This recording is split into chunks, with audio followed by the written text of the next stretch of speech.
Hello everyone, it's John. Do you like epic tales of wonder, of intrigue, of dice rolling, of looking up charts, of endless... No, I won't keep going. Look, honestly, it's a fairly decent role-playing game, and it's called Rolemaster, and it's produced by I.C.E. And it is really an epic tale of dice roll and table lookup, and it's, look, honestly, it's a game that I liked. It is complex, but like with any role-playing game, it's what you make of the role-playing rather than the game mechanics that makes a enjoyable system.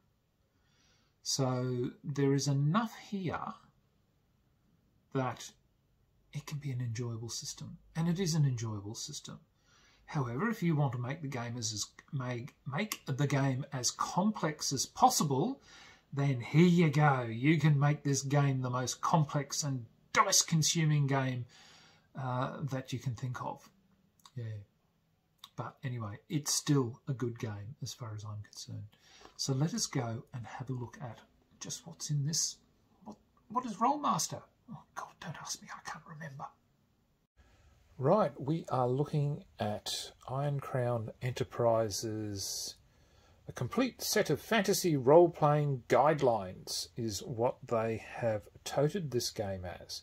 And it says here, 4 fantasy role-playing rules systems plus dice. And it's interesting, a $44 value contained. So they've actually put the price on the box, which I don't think would have made a lot of retailers very happy in the day, I think. But anyway, there it is, printed on the box. And it contains arms law, claw law, spell law, and a character law.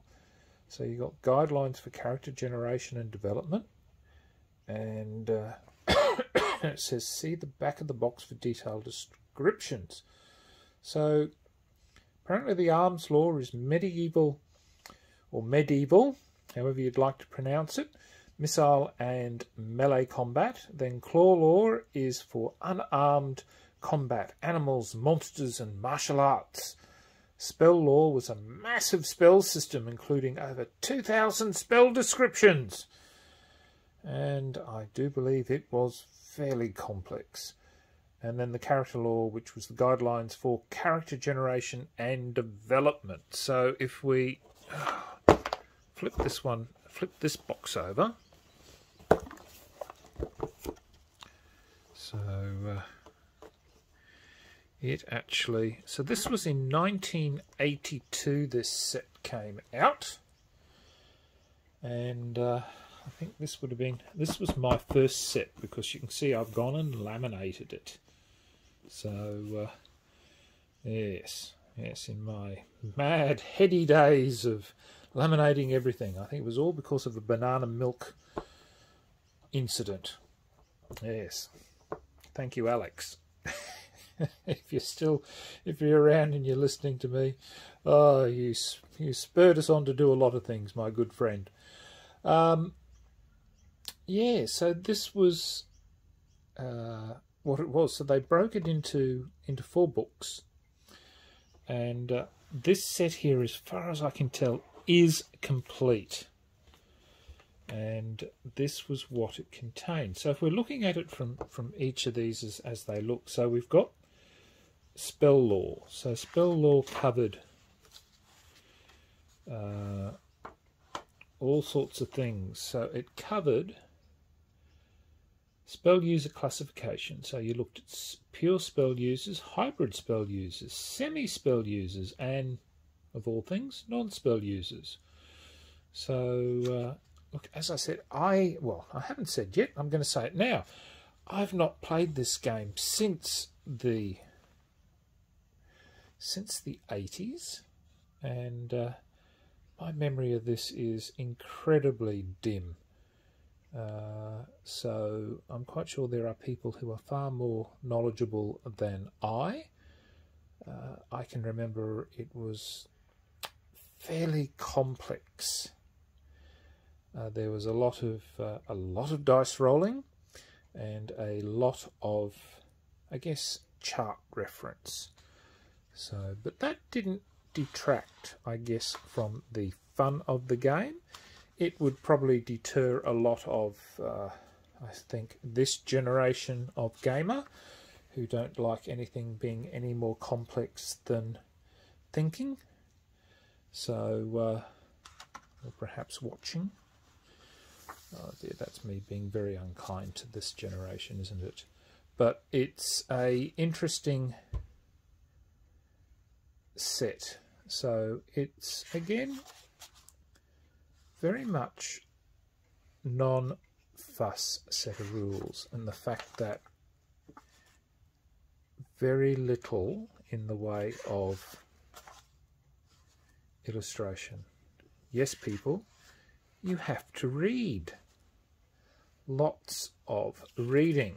So it requires a fair bit of, I guess, taking in what is being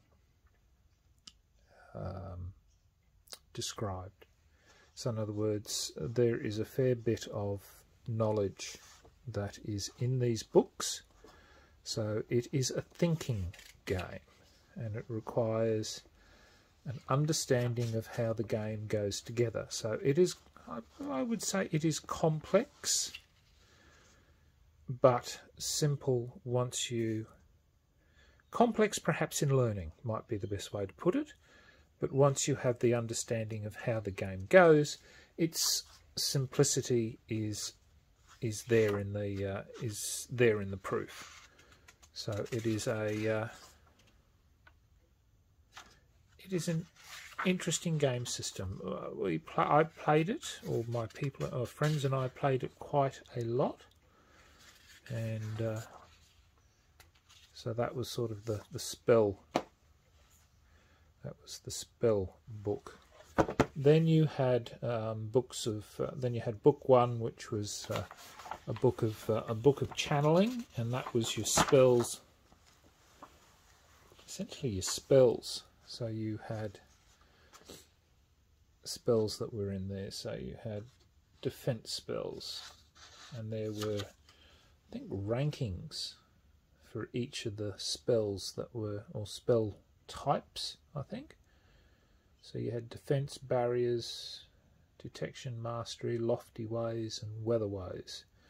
And as you went and worked your way up, I think up the ladder in proficiency, I think your the type of spell type became better. So your barrier, I think at the beginning would have been an air wall, and then you could progress up further till you'd end up at the highest level with a wall of force. And then the spells would have, like rain prediction, you'd have a duration, a range, and then a description of what it does. So it's a and then you'd have additional. So it's, you know, I quite like it. You know, it's a progression of the spell rather than like with some spell types. So it's a yeah, it's interesting. So it gives you the list of open spells, closed spells, cleric, healer, animists, evil cleric. Yeah, so that is the that's book one. It's got my old address on it. Then you had essence, and then you had mentalists. Then you had claw law, which, as it said previously, dealt with. Claw law was the animals strike back, so it's not. So you're dealing with things like animal attacks, so bears, and you got bites and claws, grasps, horns, stingers, tiny animals, trample, So you've got martial arts and tiny animals, critical strikes. Oh, that was the... I think that was the entertaining part of the game, was reading the critical strikes, I think. Then you got monster statistics use with arms and with the arms law and claw law. So this, as far as I was aware, is everything that is with it, and it's just charts. And I really can't remember how it all goes together, to be honest. But there's those. There's these critical strikes. So if you were a tiny critical strikes for tiny animals. So if you were here on 100, strikes to foe's eyes. If the foe has a full helm, he is stunned and unable to parry for 2. Can't work that out. No, sorry, my vision's really bad here. For 2 something. If not, he loses 1 eye and is at minus 75% and is stunned and unable to parry for 3 rounds. So yes, so there you go. That was how that. Talking about the criticals, it's an interesting thing.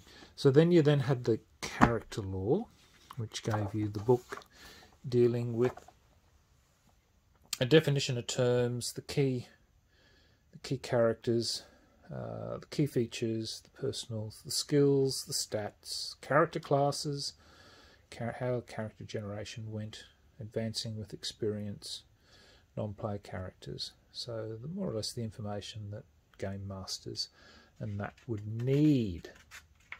So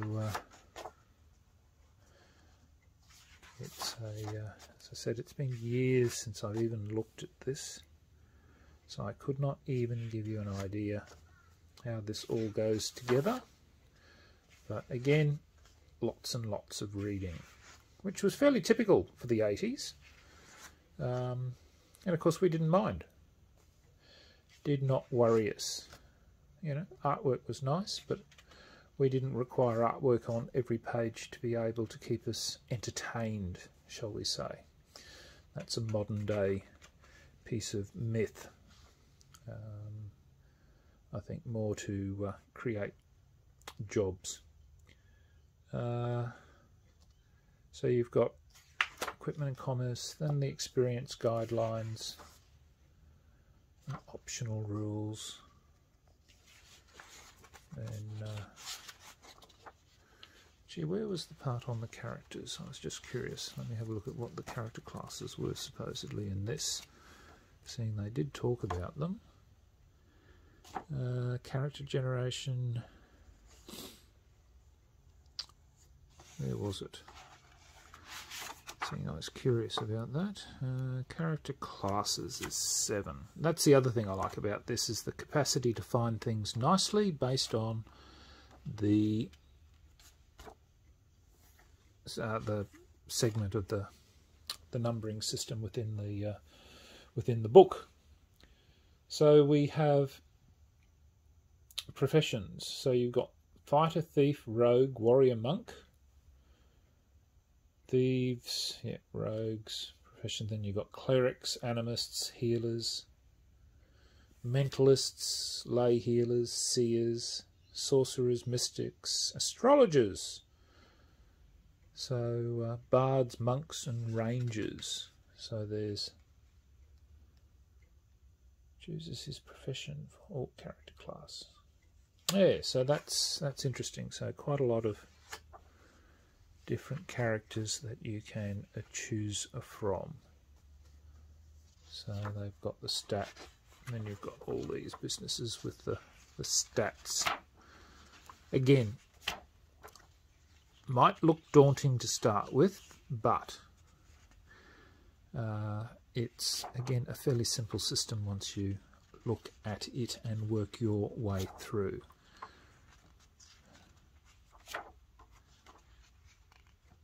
So it talks about experience values and things that I won't even attempt to talk about. costs, different costs between rural costs, town costs and city costs. So obviously things cost more outside a city than they do inside. Yeah, so it's a and then you've got your character and then you've got your character sheet. Then you've got a character sheet for non-spell users and semi-spell users. Then you've got one specifically for spell users, and then you've got the skill level development sheet. So that's there. Game Master's got his summary sheet, and then you've got an experience point sheet. So yeah, it's interesting. I'd probably have to go back and really have a close look at that. And then Arms Law deals with all your weapon types. So your rapiers and your broadswords, and then they get put across to things like critical strikes with for dragons. That's interesting. Super large creatures. Maybe I think I've got this. Oh no, that's Arms Law. I'd have thought that might have been in with creatures, but obviously not. Arms Law. That's interesting. Thought that might have been in Claw Law, but obviously not. But fumbles. Critical strikes for large creatures. Interesting. Alright. Well, I'm confused, but as I said, it seems to be where everything was supposed to be. But unless the... And then you've got critical strikes. Oh yes, there we go. So the critical strikes and everything. So critical strikes for slashes, punches, crushes, and probably one for slashes, I would think, or fumbles. Yeah, fumbles. But yes, it's been, as I said, ages since I've looked at this system. I don't know what's happened to the other contents of the second box. I have a feeling they've obviously gone walkies, because I'm actually using the second box to house these other books that I have that go with the system, and they are the campaign law, which is the, I guess, the Game Master's guideline for Game Masters, and it gives you, because I.C.E. did a lot of campaign material. They did the Lord of the Rings material, which was exceptionally good, and again a lot of reading, very little in the way of pictures, lots of tables, and so it covers running campaigns and ending campaigns, a sample adventure, which is nice. So they actually give you an adventure inside, which runs all the way through by the looks. Yeah, so that really is a very, very small, when you look at it. Let's have a look. I guess running the campaign. So really, it looks like 23 of the pages is just on guidelines for the Game Master, and the rest is an adventure. So that was what guidelines for the Game Master were for campaign law. Out of how many? Out of 56. So yeah, half the pages, just under half the pages, was actually related to guidelines. Then there was the Rolemaster Companion, which was a supplement, and that gave you, what did it give us? Yeah, so they redid the books. Creatures and Treasures. Where has my Creatures and Treasures book gone? So I know that I've got it. Ah, I know. A certain person I know has it. And I'm in, yeah, I won't be getting it back. This is the problem. Never lend your stuff, even to people who you deem to be very good friends at the time that you know them, because you just sadly probably won't get them back in the end. So But yes, there's a companion which covers druids, nightbanes, paladins, expansion spell lists. So it's